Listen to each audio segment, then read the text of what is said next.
How do these two documentaries represent the failure of the criminal justice system for Black Americans? The news media frequently distorts the stories of Black males killed in acts of police brutality.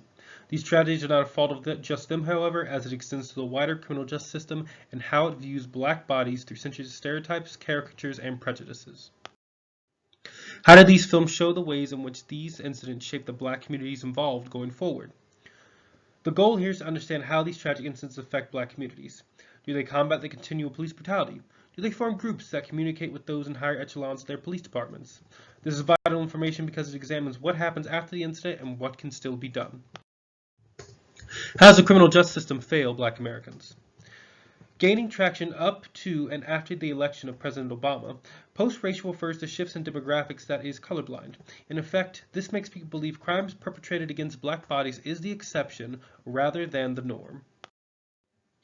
Post-racial is frequently used to hide behind the underlying racism that is ever present in our society. When arguments of racism are brought forward, the narrative typically goes to paint the Black body in question in a negative light to devalue and dehumanize them.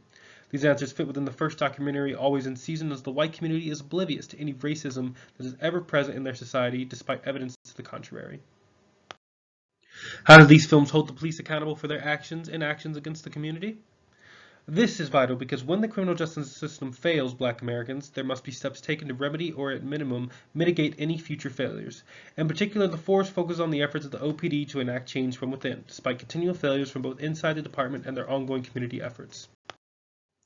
Racist and stereotypical portrayals of criminal injustice in the media. Birth of a Nation originates several early stereotypes of Black figures that exist throughout the media.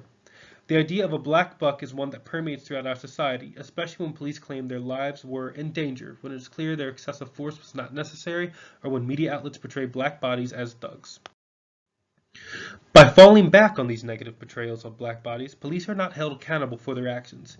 However, some communities, like the one represented in the force, are stepping up to create communities that hold oversight over police departments, and their chiefs, in tandem, create stabilized relationship between the two.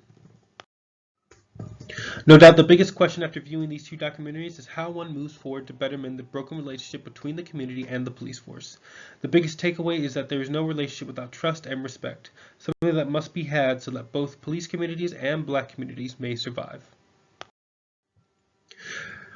Documentaries as nuanced and empathetic materials.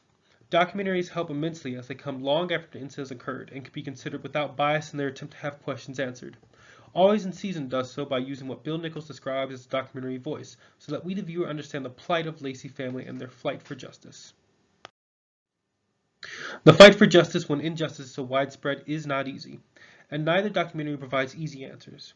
Arguably, though, the force believes that community integration within the police force may be the key.